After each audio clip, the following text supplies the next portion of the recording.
जय हिंद मेरे प्यारे विद्यार्थियों, कैसे हैं आप सब। उम्मीद करते हैं अच्छे होंगे। जैसा कि आप सभी को पता है, बिहार डीएलएड भर्ती परीक्षा 2000 विगत लगातार पिछले वर्ष के जो क्वेश्चन हम लोग कराते आ रहे हैं, है ना, तो उसी में से आज हम लोग करने जा रहे हैं 2024 के क्वेश्चंस करने जा रहे हैं, जो आपके 2024 में 1/4/2024 में ये पूछा गया था, है ना। ये 1/4/2024 में ये क्वेश्चन पूछा गया था, उसी का आज हम लोग एनालिसिस करने जा रहे हैं, डिटेल एनालिसिस, ताकि आपको क्या हो, किसी भी समस्या का जो है सामना ना करना पड़े। इसीलिए जो हम लोग आज डिटेल सॉल्यूशन करने जा रहे हैं, ठीक है। तो देखिए आज हम लोग जो क्वेश्चंस करने वाले हैं वो क्वेश्चंस कौन से होंगे, ठीक है। तो बिहार डीएलएड जो है परीक्षा 1/4/2025, इसमें सामान्य हिंदी के क्वेश्चन आपके 25 रहते हैं ना, 25 रहते हैं। देखिए आपको यहाँ पे 25 मिलेगा, ठीक है। और आपका 26 से लेकर के क्या रहेगा, मैथ रहेगा जो 50 तक रहेगा। और 51 से, देखिए 51 से जो है आपका 51, 52, 53 ये आपका क्या होगा, साइंस होगा, ठीक है। ये आपका क्या होगा, साइंस होगा। तो यहाँ पर जो है हम लोग देखने वाले हैं कि क्वेश्चन जो है कैसे कैसे क्वेश्चन पूछे जाते हैं और कैसे इसका डिटेल में हम लोग एनालिसिस करेंगे, है ना, कैसे इसका डिटेल में एनालिसिस करेंगे। तो चलिए शुरुआत करते हैं आज का पहला क्वेश्चन। और जैसा कि आप सभी लोग एनर्जेटिक हैं, हम भी क्या है अपने आप में एनर्जेटिक है, हम लोग शुरुआत करते हैं आज का पहला क्वेश्चन, है ना। पहला क्वेश्चन शुरुआत करने जा रहे हैं। देखिए पहला क्वेश्चन आपके सामने ये रहा 51 नंबर, है ना, 51 नंबर क्वेश्चन।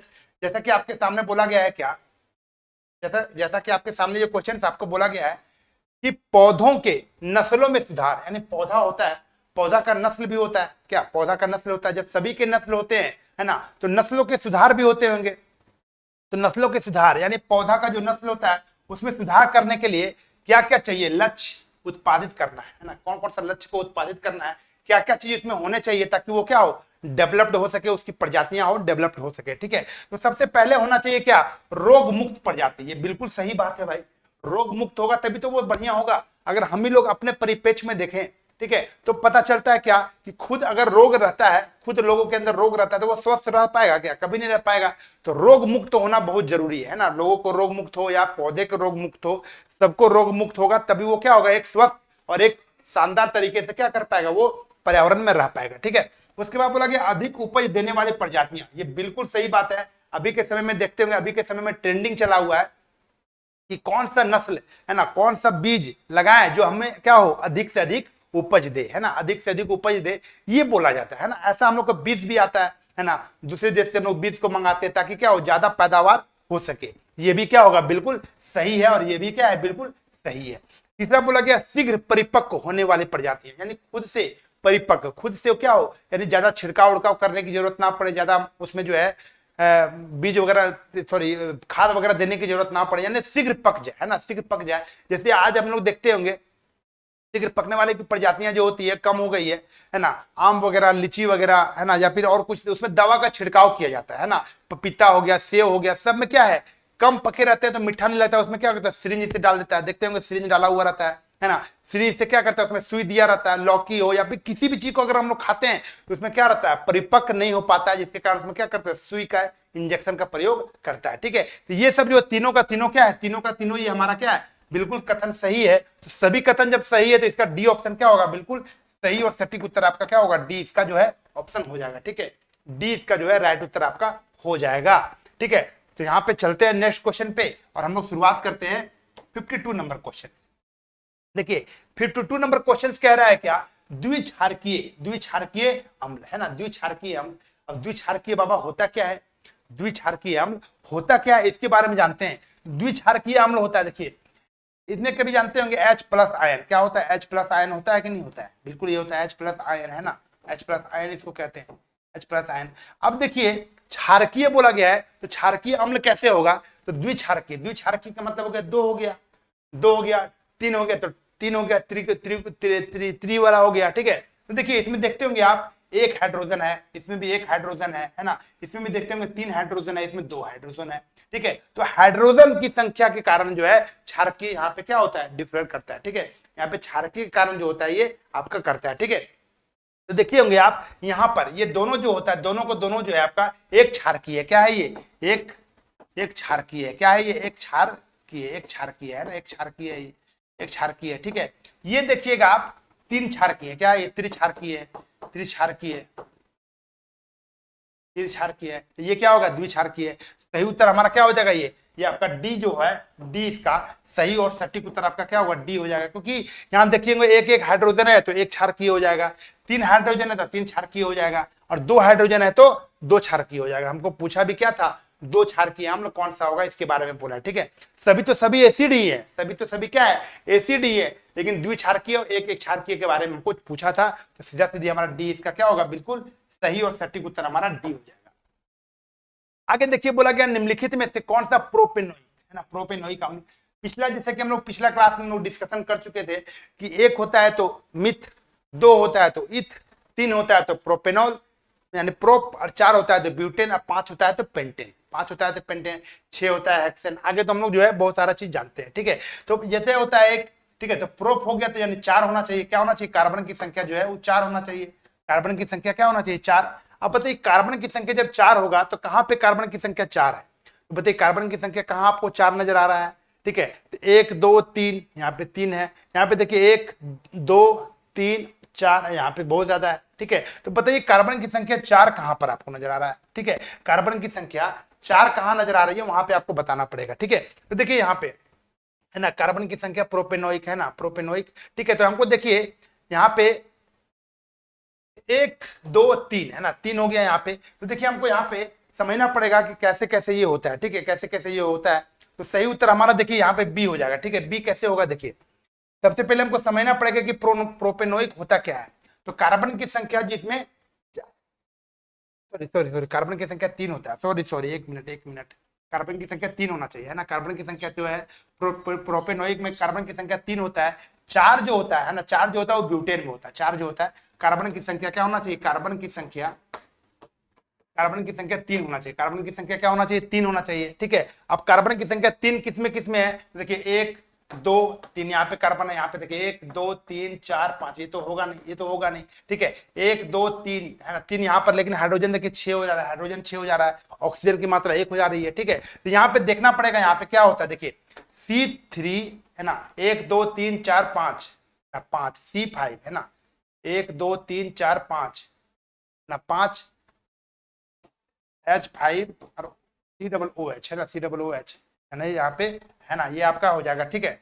चलिए यहाँ पे देखते हैं एक बार, ठीक है। देखिए इसको कैसे हो जाएगा, ठीक है। तो इसको जो है तोड़ेंगे, अगर हम लोग इसको जो है तोड़ने का प्रयास करेंगे तो क्या बनेगा, ये है ना, ये आपका क्या बन जाएगा, कार्बोक्सिलिक एसिड बन जाएगा, क्या बन जाएगा, कार्बोक्सिलिक एसिड बन जाएगा, C2H5 COOH है ना। यहाँ पे देखिए, यहाँ पे सीधा सीधा आपको मिल जा रहा होगा, है ना, 2 हाइड्रोजन, यहाँ पे एक कार्बन यहाँ चला गया, यहाँ पे ये आपको पूरा पूरी क्या होगा, ये आपका बन रहा है बी, है ना। इसको कहते हैं कार्बोक्सिलिक एसिड, क्या बोलते हैं, कार्बोक्सिलिक एसिड ना, कार्बोक्सिलिक एसिड इसको बोलते हैं, ठीक है। तो ये आपको सीधा सीधे नजर आ रहा होगा कि कार्बोक्सिलिक एसिड इसको कहते हैं, प्रोपेनोइक एसिड को ही क्या कहते हैं, कार्बोक्सिलिक एसिड भी कहते हैं, ठीक है। सही उत्तर हमारा क्या होगा, बी, इसका जो है बिल्कुल सही और सटीक उत्तर हमारा बी हो जाएगा, ठीक है। चलिए आगे चलते, बोला गया मिट्टी का घर। मिट्टी के घर आपने सभी लोग गर्मियों में गए होंगे, नानी का घर हो या दादी का घर हो, है ना, घूमने के लिए आप लोग जाते थे गर्मी की छुट्टी में। और गर्मी की छुट्टी में जब जाते थे तो देखते थे मौसम में ठंडा, है ना, जब ठंडा मौसम में जाते थे तो गर्मी लगता था, और गर्मी के मौसम में जब जाते थे तो ठंडा लगता था। ये सबसे बड़ी क्या था, खासियत था वो सब घर का। वो सब घर अब देखने के लिए मिलता क्या है, होता क्या था कि मोटी दीवार, यानी सोचिए कि इतना मोटा दीवार यहाँ पे होता था, है ना, यानी 3 फीट का यानी 2 फीट का, है ना, 2 फीट का या 2 2.5 फीट का जो है खाली दीवार ही होता था, यानी मोटा मोटा दीवार, है ना, जो मोटा मोटा दीवार होता था। और मोटा दीवार होने के क्या होता था, कुचालक। कुचालक का मतलब क्या होता है कि बाहर की गर्मी अंदर नहीं आ रही है, अंदर की गर्मी बाहर नहीं जा रही है, बाहर की ठंडा अंदर नहीं आ रहा है, अंदर का ठंडा वो बाहर नहीं जा रहा है। यानी जिसके कारण क्या होता था कि हमें ठंडे दिनों में गर्मी महसूस होती थी, गर्मी दिनों में ठंडा महसूस होता था। कभी भी जो है उसका जो है कभी भी बाहर का जो चीजें होता था वो इसको इफेक्ट नहीं कर पाता। देखते होंगे ठंडे दिनों में जब जाते थे तो वहां पे अंदर में पूरा गर्मी लगता था, क्यों, बाहर का अंदर में प्रवेश ही नहीं करने देता था, यानी कुचालक होता था, वो ठंडा में नहीं होता था। क्योंकि ठंडे दिनों में मिट्टी जो होता था इतना मोटा दीवार होता था कि वो क्या होता था, ठंडा में नहीं होता था। क्योंकि वो अगर धातु रहता, अगर कोई स्टील का रहता तो क्या होता, तुरंत हिट हो जाता, लेकिन इतना मोटा रहता था वो हिट भी नहीं होता था। तो सही उत्तर हमारा क्या हो जाएगा, ये कुचालक होता था, कुचालक, है ना। कुचालक यानी क्या हो जाएगा आपका, कुचालक यानी बेड कंडक्टर, है ना, बेड कंडक्टर ये होता था, ठीक है। सही उत्तर हमको आपको मिल चुका होगा। अर्धचालक तो पता ही है, इसमें सिलिकॉन होता है ना, सिलिकॉन वगैरह होता है। तो सुचालक के बारे में आपको पता ही है ना, अर्धचालक के बारे में भी आपको पता है। चलिए आगे चलते हैं। निम्नलिखित में से कौन सा विटकर, विटकर विटकर मतलब 5 को, है ना, विटकर जो है, विटकर साहब जो है 5 को किंगडम दिए थे। कितने किंगडम? 5 किंगडम। 5 किंगडम में कौन कौन सा होता है दोस्तों? एक होता है मोनेरा, क्या होता है याद रखिएगा, मोनेरा होता है। प्रोटिस्टा, क्या होता है? प्रोटिस्टा होता है ना, मोनेरा, प्रोटिस्टा। कवक, कवक होता है ना, कवक होता है। एक होता है क्या? जंतु होता है, जंतु होता है। एक होता है पादप, एक होता है पादप। ठीक है, ये 5 होते हैं, 1 2 3 और ये 4 और एक ये 5। 5 जो है किसने दिया था? विटकर साहब ने दिया था, याद रखिएगा। ठीक है, अब बोला गया अकशेरुकी जीवों में कौन सा नहीं है, कौन सा नहीं है, इसके बारे में बोला गया है। तो बताइए, देखिए अब इसमें देखिएगा मोलस्का, है ना, मोलस्का, प्रोटिस्टा, इसमें तो ये अलग अलग दिया हुआ है। अब बताइए इसमें कि कौन सा ग्रुप का ये आता है, कौन सा ग्रुप का ये आता है, उसके बारे में ये बताना है। ठीक है, उसके बारे में ये बताना है। तो देखिए प्रोटोजोआ, प्रोटोजोआ क्या होता है? प्रोटोजोआ एक संघ होता है, देखते होंगे आप, मलेरिया वगैरह जो होता है वो प्रोटोजोआ से ही होता है। मलेरिया जो होता है, मलेरिया, मलेरिया जो होता है, मलेरिया, मलेरिया वो किसके कारण होता है? प्रोटोजोआ के कारण ही होता है। ठीक है, अब देखिए इसमें बहुत सारा चीजें होते हैं, एक कोशिकीय होते हैं, है ना, ये देखिएगा बहुत सारा क्या होता है, एक कोशिकीय, एक ही को कोशिका होता है, एक कोशिकीय, है ना, एक कोशिकीय होते हैं, एक कोशिकीय होते हैं, ये भी एक कोशिकीय ही होता है, एक कोशिकीय। बाकी जो होते हैं, बाकी जो होते हैं बहुकोशिकीय होते हैं। क्या होते हैं? बहुकोशिकीय होते हैं। क्या होते हैं? ये बहुकोशिकीय होते हैं। ठीक है, ये आपको पता होना चाहिए, एक कोशिकीय, बहुकोशिकीय होते हैं। ठीक है, आगे देखिएगा, पहला जो होता है वो क्या होता है? प्रोकैरियोटिक होता है ना। उसके बाद जितने भी होते हैं, पहला जो मोनेरा होता है, मोनेरा क्या होता है? मोनेरा जो होता है वो आपका क्या होता है? प्रोकैरियोटिक, प्रोकैरियोटिक, प्रोकैरियोटिक होता है। बाकी जितने जो होते हैं ये सब क्या होता है? यूकैरियोटिक होता है ना, यूकैरियोटिक, कैरियोटिक होता है ना, ये कैरियोटिक होता है, कैरियोटिक होता है। ये याद रखना पड़ेगा इतना सारा चीज। सही उत्तर हमारा क्या होगा? डी, इसका जो है बिल्कुल D4 D8 जो है इसका सही उत्तर हो जाएगा। ठीक है, D4 D8 इसका सही उत्तर हो जाएगा। आगे देखिए, बोला गया जिन कोशिकाओं में गुणसूत्रों के 2 से अधिक पूर्ण सेट होते हैं उसको क्या कहलाते हैं? देखिए बोला गया है 1 सेट भी होता है, 2 सेट भी होता है और 2 से अधिक सेट भी होता है ना। एक सेट जो होता है, एक सेट जो होता है उसको कहते हैं एक गुणित। क्या कहते हैं उसको? अगुणित कहते हैं, अगुणित, अगुणित कहते हैं। जिसमें 2 सेट होता है, जिसमें 2 सेट होता है उसको कहते हैं क्या? द्विगुणित। क्या कहते हैं उसको? द्विगुणित कहते हैं, द्विगुणित, द्विगुणित कहते हैं। जिसमें 3 सेट होता है, 3 या 3 से अधिक, 3 या 3 से अधिक। ठीक है, अधिक, है ना। 2 या 2 से अधिक जो होता है 3, है ना, 2 या 2 से अधिक कह सकते हैं इसको, 2 या 2 से अधिक कह सकते हैं इसको, है ना, 2 या 2 से अधिक, 2 या 2 से अधिक, है ना, अधिक। उसको क्या कहते हैं? त्रिगुणित कहते हैं। क्या कहते हैं? त्रिगुणित कहते हैं, त्रिगुणित, है, ट्रिप्लोराइड कहते हैं इसको। क्या कहते हैं? ट्रिप्लोराइड। ठीक है, अब बताइए इसमें बोला गया क्या? 2 से अधिक, 2 से अधिक मतलब 3 वाला में चल जाएगा, और 3 वाला में जब चल जाएगा तो क्या हो जाएगा? 3 वाला में जाएगा तो द्विगुणित होगा, क्या होगा? अगुणित होगा। इसको त्रिगुणित के जगह पे क्या कर सकते हैं? बहुगुणित भी कर सकते हैं इसको, बहुगुणित, बहुगुणित कहते हैं। ठीक है, बहुगुणित भी कहते हैं, त्रिगुणित भी कहते हैं। 3 को होगा तो त्रिगुणित होगा, है ना। अब 3 से ज्यादा भी होगा तो बहुगुणित कह सकते हैं इसको। क्या कहेंगे? बहुगुणित कहते हैं। तो इसको क्या होगा? बहुगुणित कहेंगे, क्योंकि यहाँ पे 2 से अधिक बोला गया है ना, 2 से अधिक बोला गया है, और ये फिक्स नहीं बताया गया कि 3 होगा कि 4 होगा। 3 रहता तो हम त्रिगुणित कहते हैं, लेकिन 2 से अधिक बोल दिया। क्या बोल दिया? 2 से अधिक। अब 2 से अधिक जब बोला है तो 3 भी हो सकता है, 4 भी हो सकता है, 5 भी हो सकता है। इसके लिए क्या करना पड़ेगा हमको? बहु बोल देंगे तो इसका मतलब सब आ जाएगा उसमें, जिसको बोलते हैं क्या? पोली, है ना, इसको बोलते हैं क्या? पोली, पोलीप्लॉइड, है ना, पोलीप्लॉइड बोलते हैं। ठीक है, चलिए आपको सही उत्तर आपका क्या होगा? इसका सी का जो है सही उत्तर आपको मिल गया होगा, मिल चुका होगा। आगे देखिए, निम्न में से किस ईंधन को पर्यावरण स्नेही माना गया? पर्यावरण का स्नेह माना गया है तो एक ही चीज है क्या? सीएनजी। क्या होता है? सीएनजी जो बहुत होता है क्या? सीएनजी यानी कॉम्प्रेस्ड नेचुरल गैस होता है, जो बहुत ही क्या होता है? कारगर होता है, बहुत अच्छा होता है ना, पर्यावरण के दृष्टिकोण से। इसमें कोई भी क्या होता है? कभी भी इसमें कार्बन मोनोऑक्साइड धुआं नहीं छोड़ता है ना, सल्फर डाइऑक्साइड नहीं छोड़ता है ना, कार्बन CO2 की मात्रा कम होती है। इसमें सबसे ज्यादा यूज किया जाता है किसका? मिथेन का, है ना, मिथेन का यूज करते हैं, मिथेन का, CH4 का इसको ज्यादा यूज करते हैं। ठीक है, तो ये आपको याद होना चाहिए। डी इसका क्या होगा? बिल्कुल सही उत्तर आपका हो जाएगा। आगे देखिए, बोला गया मानव मस्तिष्क निम्नलिखित में से कौन सा बुद्धि और चतुराई? बोला गया बुद्धि, चतुराई, है ना, और जितना भी बुद्धि वगैरह हम लोग समझते हैं ना, बुद्धि का केंद्र किसको कहते हैं? तो एक चीज होता है सेरिब्रम। क्या होता है? सेरिब्रम होता है, और बहुत ही अच्छा होता है ना, सबसे बड़ा भाग होता है ये, मानव मस्तिष्क का सबसे बड़ा भाग, है ना, सबसे बड़ा भाग होता है ये, यही होता है। सबसे बड़ा भाग क्या होता है? सेरिब्रम होता है। सेरिबेलम जो होता है, सेरिबेलम जो होता है उस शरीर को नियंत्रित करने का काम करता है। क्या करता है? नियंत्रण, हमारे शरीर को, है ना, नियंत्रण करने का काम करता है। नियंत्रण, नियंत्रण करने का काम करता है किसको? शरीर को, है ना, शरीर को जो है नियंत्रण करने का काम करता है। नियंत्रण करता है किसको? शरीर को करता है। हाइपोथैलेमस जो है एक प्रकार का क्या होता है? ये भूख, प्यास, है ना, प्यार, है ना, ये सब जो इच्छा जाहिर करते हैं ना, इच्छा, किसी भी चीज का इच्छा करता है ना, प्यार करने का इच्छा करता है, भूख प्यास, सब हाइपोथैलेमस में आता है। ठीक है, सही उत्तर हमारा क्या होगा? ए इसका जो है बिल्कुल सही और सटीक उत्तर हो जाएगा। ठीक है, चलिए दोस्तों आगे चलते हैं। प्रीवियस ईयर क्वेश्चन हम लोग लगातार कर रहे हैं, और प्रीवियस ईयर क्वेश्चन का कितना महत्व होता है ये आपको किसी से बताने की जरूरत नहीं है, किसी को, है ना, कुछ कहने की जरूरत नहीं है, खुद समझ रहे होंगे कि कितना भी एग्जाम्स जो निकालते हैं बड़े बड़े टॉपर्स को आप देखे होंगे, जब तक आप प्रीवियस ईयर क्वेश्चंस पर कमांड नहीं करेंगे तो प्रीवियस ईयर क्वेश्चंस आपका मजबूत नहीं होगा, आपका कोई भी एग्जाम्स नहीं निकलेगा। ठीक है, चलिए आगे बोला गया त्रिगुणित। क्या बोला गया? त्रिगुणित के बारे में। तो त्रिगुणित जो होता है केंद्रक किसमें पाया जाता है ना, त्रिगुणित केंद्रक जो होता है वो किसमें पाया जाता है ये आपको बोला गया है। ठीक है, तो भ्रूणपोष, है ना, भ्रूणपोष जो होते हैं, भ्रूणपोष का क्या होता है? भ्रूणपोष का जो विकास होता है वो 3N होता है। 3N का मतलब हो गया त्रिगुणित, है ना। भ्रूणपोष, भ्रूणपोष, भ्रूणपोष समझते हैं ना, भ्रूणपोष यानी भ्रूण की जो पोषना, है ना, भ्रूण समझते हैं ना। भ्रूण, भ्रूण जो होता है, जो पेट में भ्रूण होता है ना, जब जाकर के जो मेल और फीमेल का जब जायगोट होता है तो बच्चा जब बनने की प्रक्रिया शुरू होती है उसको कहते हैं भ्रूण। क्या बोलते हैं उसको? भ्रूण कहते हैं। भ्रूण कोष जो होता है, भ्रूण कोष ना, भ्रूण कोष जो होता है, भ्रूण कोष जो होता है उसमें क्या होता है कि भ्रूण कोष या भ्रूण पोष कह सकते हैं, पोष, भ्रूण पोष या भ्रूण कोष। ठीक है, ये जो आपका क्या होगा कि ये त्रिगुणित होता है। कैसा होता है? ये त्रिगुणित यानी 3N होता है। कितना होता है? 3N, है ना, 3N होता है। युग्मनज जो होता है वो आपका 2 होता है। युग्मनज का मतलब 2 होता है, जब तक 2 नहीं होगा तब तक नहीं होगा। ठीक है, तो ये आपका सही उत्तर हमारा क्या होगा? आपका डी इसका जो होगा भ्रूणपोष, ये आपका बिल्कुल सही और सटीक उत्तर हो जाएगा। ठीक है, 2 जो होता है वो द्वितीय होता है, 3 जो होता है वो तृतीय होता है। ठीक है, 3 होता है तृतीय, यहाँ पे त्रिगुणित बोला गया है, और ये आपका कितना होता है? 3N होता है, 3N होता है। ठीक है, ये आपका 2N होता है। ठीक है, याद रखिएगा, द्विगुणित है ना, द्विगुणित।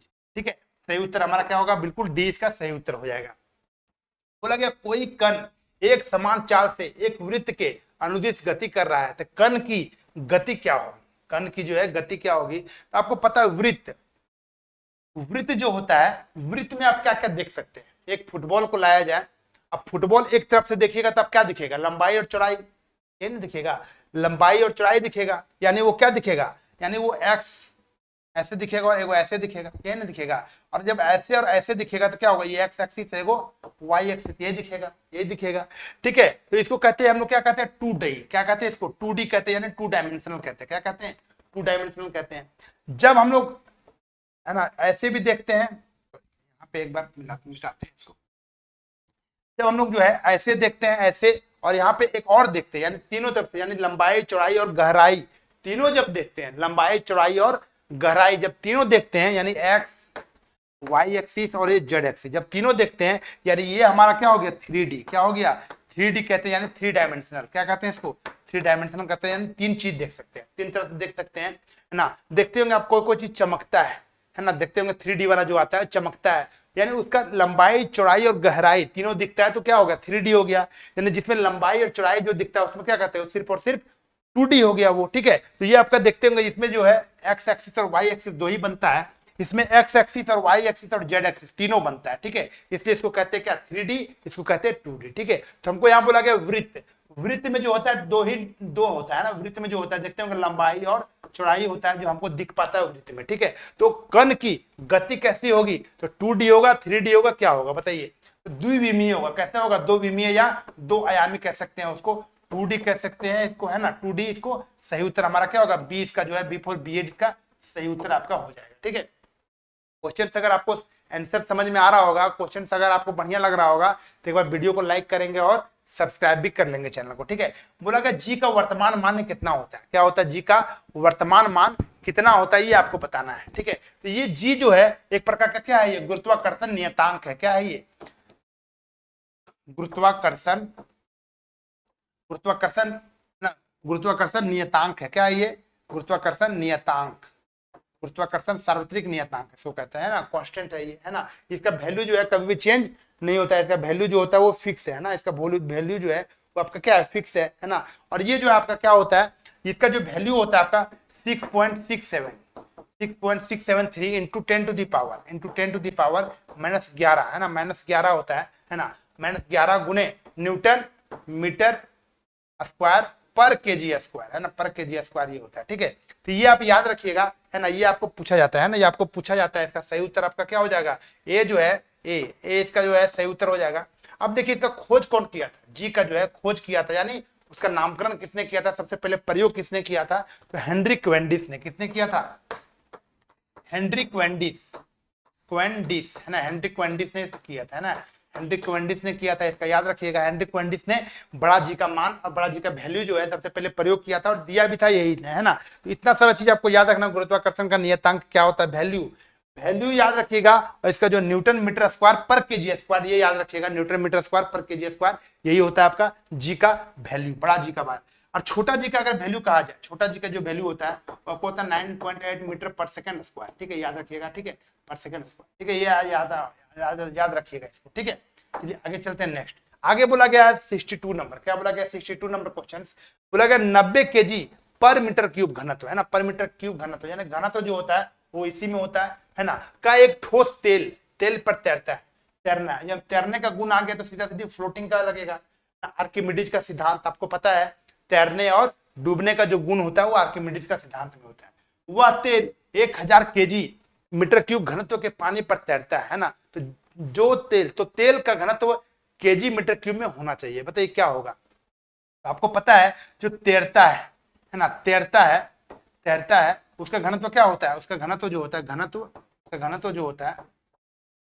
क्या होता है, कम होता है, ये आपको पहले से बताए हुए है ना। जो डूबता है, डूबने वाला डूबता है, जो तैरता है और जो डूबता है उसका घनत्व, जो तैरता है उसका घनत्व क्या होता है, कम होता है। जो डूबता है ना, जो डूबता है उसका घनत्व क्या होगा, उसका घनत्व जो है अधिक होगा, है ना, अधिक होगा।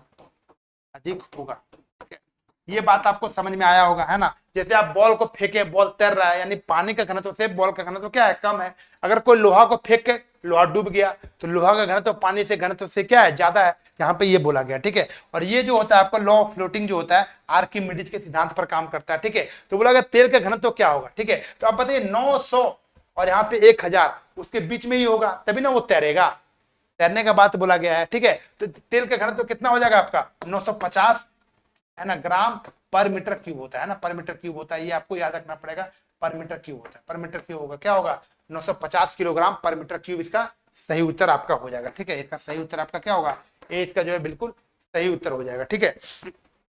चलिए आगे चलते हैं नेक्स्ट क्वेश्चन पे। नेक्स्ट क्वेश्चन बोला गया है बाहरी कान देखें आप लोग, कान देखे होंगे, ऐसे करके जो कान होता है ना, ऐसे करके जो कान होता है उसको कहते हैं बाहरी कान, है ना। अब ये कान जो होता है, कान क्या होता है, कान का बाहरी भाग जो होता है, ये कान का बाहरी भाग, इसको कहते हैं पिन्ना। क्या कहते हैं इसको, पिन्ना भी कहते हैं,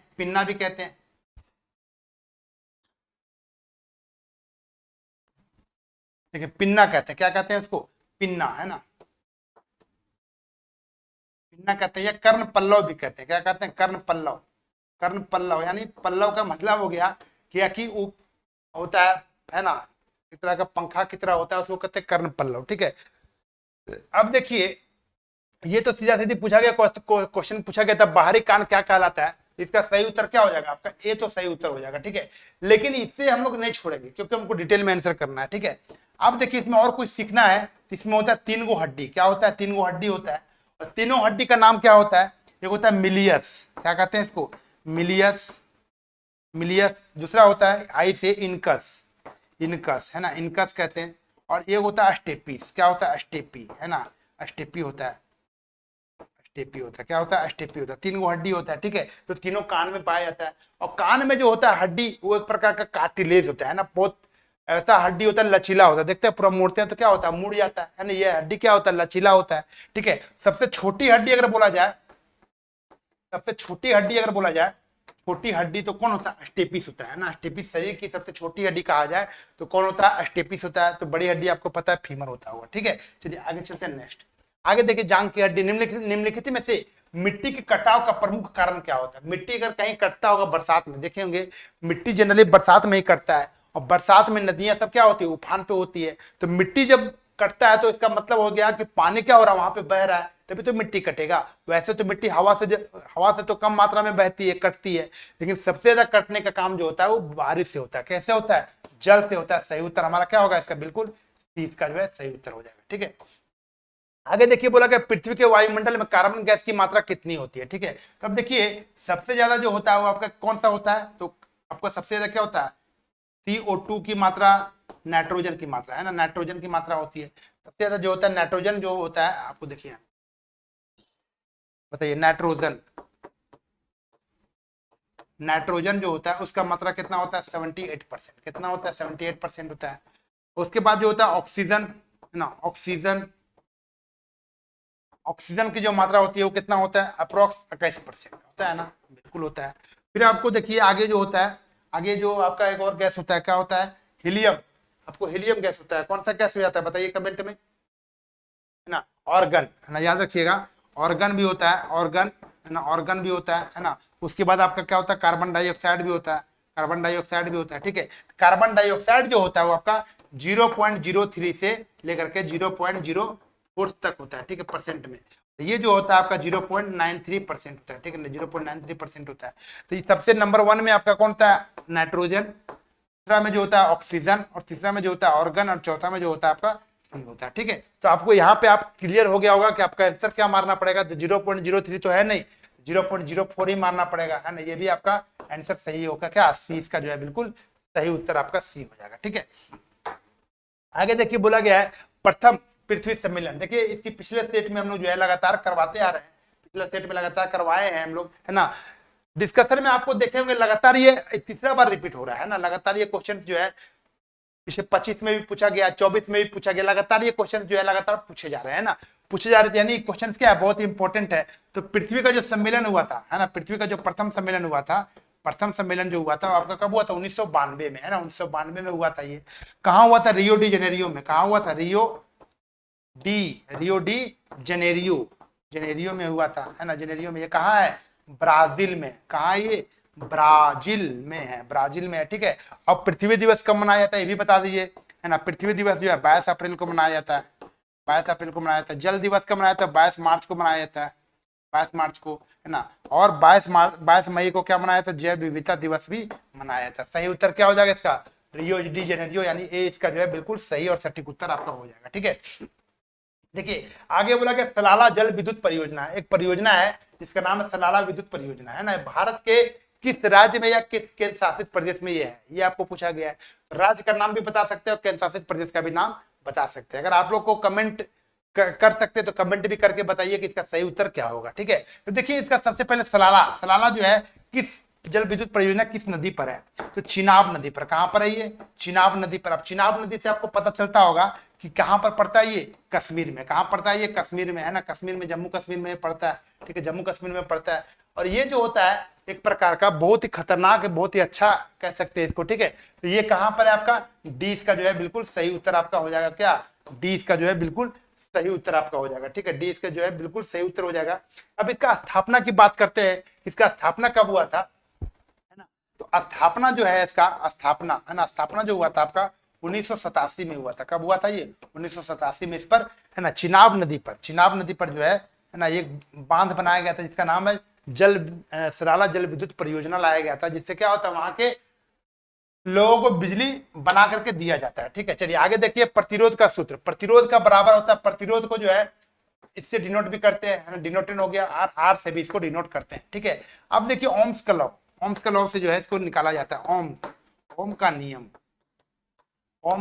है ना। ओम का नियम जो होता है V बराबर आई आर होता है। V बराबर क्या होता है? I R. अब यहाँ पे आर बराबर जब बोला जाए, आर बराबर बोला जाए तो V बट्टा क्या होगा? आई हो जाएगा, V बट्टा आई हो जाएगा, ठीक है। आर बराबर देखिए V बट्टा आई कहां पर है? तो हमारा सी में जो है इसका बिल्कुल सी इसका जो है सटीक उत्तर हो जाएगा, क्या? प्रतिरोध बराबर V बट्टा आई, क्या हो जाएगा? V बट्टा आई। और आपका V बट्टा आई हमारा सी इसका जो है राइट उत्तर हो जाएगा, ठीक है। ये सोल्यूशन जो है आपको पूरा डिटेल में अच्छे से करवाया जा रहा है। ठीक है, तो एक बार अगर अच्छा लग रहा होगा तो वीडियो को लाइक भी करेंगे और सब्सक्राइब भी करते चलेंगे, ताकि क्या हो, लगातार आपको नोटिफिकेशन भी मिलते रहे। ठीक है, चलिए आगे चलते हैं नेक्स्ट क्वेश्चन पे। देखिए नेक्स्ट क्वेश्चन आपको बोला गया है स्विच। स्विच आपको पता है, कभी भी घर में आप जब बल्ब वगैरह जलाते होंगे तो आपको स्विच ऐसे करके मिलेगा, है ना, ऐसे करके जो है आपको स्विच मिलेगा। ठीक है, स्विच, अब जब स्विच को दबाते होंगे आप तो क्या होगा, पंखा बंद भी होता होगा और चालू भी होता होगा। अब पंखा बंद और चालू जब होगा तो क्या उसमें क्या जुड़ा रहेगा, बताइए कौन सा तार इसमें जुड़ा रहेगा, तार जुड़ा रहेगा तो लाइव तार। कौन सा जुड़ा रहेगा, लाइव तार, है ना। अब बताइए, अभी इसी सेट में बताए हैं, है ना, लाइव तार जो होता है, लाइव तार जो होता है उसका जो कलर होता है लाइव तार का, है ना, लाइव तार का जो कलर होता है वो कौन सा कलर होता है लाइव तार का, तो लाइव तार का जो कलर होता है वो लाल होता है, क्योंकि लाइव तार जो होता है बहुत क्या होता है, खतरा होता है। लाइव तार का जो कलर होता है वो खतरा होता है लाइव तार, और इसलिए लाल उसका रखा गया, क्या रंग भी उसका लाल रखा गया। ठीक है, तो लाइव तार से जुड़ता है, क्या अर्थ तार से नहीं, ठंड तार से नहीं, गर्म तार से। तो क्या बोलते हैं हम लोग, गर्म तार बोलते हैं, लाइव तार इसी को बोलते हैं। ठीक है, तो सही उत्तर इसका क्या होगा, बी इसका जो है बिल्कुल सही और सटीक उत्तर आपका बी हो जाएगा। ठीक है, अब देखिए आज का अंतिम क्वेश्चन, पहले क्वेश्चन से हम लोग शुरुआत किए थे 51 नंबर से, और हम लोग आ गए कहां पे, 70 नंबर क्वेश्चन पे हम लोग पहुंच चुके हैं। ठीक है, 70 नंबर क्वेश्चन पे हम लोग पहुंच चुके हैं। अब देखिए 70 नंबर क्वेश्चन कर रहा है क्या, सरल सूक्ष्मदर्शी, सिंपल माइक्रोस्कोप, है ना। सिंपल माइक्रोस्कोप का मतलब हो गया वैसा माइक्रोस्कोप जो सिंपल चलता हो, है ना, ज्यादा उसमें तामझाम ना हो, उसके बारे में बोला गया ना, उसके बारे में बोला गया। तो किसमें इसका उपयोग करते हैं, इसका उपयोग जो है किसमें करते हैं, ठीक है, किसमें करते हैं, तो आपको शायद बताना पड़ेगा कि कौन सा लेंस में इसको करते हैं, लेंस में या दर्पण में, किसमें करते हैं। ठीक है, तो दर्पण में तो इसका यूज नहीं करते हैं हम लोग, दर्पण में इसका यूज नहीं करते, लेकिन इसमें लेंस में इसका यूज करते हैं, किसमें, उत्तल लेंस में। उत्तल लेंस में क्या करता है, देखे होंगे आप, जब किसी चीज को छोटा, है ना, बहुत छोटा रहता है, बहुत छोटा रहता है ये, और उसको जब देखने का प्रयास करते हैं ना, बड़ा जब देखने का प्रयास करते हैं तो ये क्या होता है, बड़ा दिखाता है ना। ये माइक्रोस्कोप जो होता है सीधा कैसा दिखाता है, ये सीधा दिखाता है ना, बड़ा दिखाता है, कैसा दिखाता है, ये बड़ा दिखाता है, और आभासी दिखाता है, कैसा दिखाता है, आभासी। आभासी समझ में आता होगा, जो आपको कल्पना, काल्पनिक जिसको कहते हैं आप, काल्पनिक भी कह सकते हैं ना, काल्पनिक दिखाता है ना, काल्पनिक दिखाता है, यानी तीन चीज आपको ये दिखाता है, कौन, उत्तल लेंस, है ना, उत्तल लेंस। और किसकी सहायता से दिखाता है, सरल सूक्ष्मदर्शी, है ना, सिंपल माइक्रोस्कोप, सिंपल माइक्रोस्कोप, है ना, सिंपल माइक्रोस्कोप से आपको दिखाता है। ठीक है, तो यहां तक आपको समझ में आया होगा, है ना। अवतल दर्पण के बारे में हम लोग पिछला बता चुके, पिछले क्वेश्चंस में उत्तल दर्पण के बारे में भी हम लोग पढ़ चुके हैं, है ना। अवतल लेंस के बारे में भी पढ़ते हैं। अवतल लेंस जो है कहां पर यूज करते हैं, तो निकट दृष्टि दोष में प्रयोग करते हैं। उत्तल लेंस का प्रयोग कहां करते हैं, तो दूर दृष्टि दोष में इसका प्रयोग करते हैं। ये सब चीज जो है हम लोग सब क्लासेस में पढ़ते आ रहे लगातार। ठीक है, तो यहाँ पे जो है आज आपका क्लास क्वेश्चन जो है खत्म होते हैं।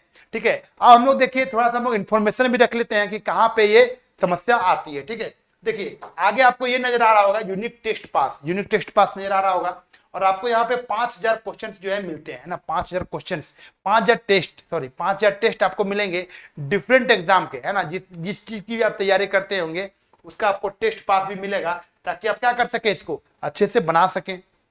ठीक है, आप इसका प्रैक्टिस भी कर सके, ये आपको यहाँ पे मिलेंगे। ठीक है, और देखिए अगर इसका डिटेल सॉल्यूशन के साथ आप जानना चाहते हैं कि कहां पे मिलेगा सर, तो ये आपको मिलेगा सर यूनिक ज्ञान ऑफिशियल ऐप पर, है ना। यूनिक ज्ञान एप्लीकेशन पर जाइएगा प्ले स्टोर पर, वहां पे क्या कीजिएगा, इसको डाउनलोड कीजिएगा, वहां से आप इसको डाउनलोड कर सकते हैं प्ले स्टोर से। ठीक है, उसके बाद अगर किसी भी समस्या अगर आती है ना, कोई भी समस्या अगर आपको आता है और चाहते हैं इस समस्या से हम निजात पा लें, तो सबसे पहले इस नंबर पर कॉल भी कर लेंगे और व्हाट्सएप में भी क्या करेंगे, इसको मैसेज करके आप बता सकते हैं। ठीक है, कि हमको समस्या कहाँ आ रहा है। ठीक है, तो मिलते हैं नेक्स्ट क्लास में, तब तक के लिए सभी को जय हिंद, धन्यवाद, थैंक यू।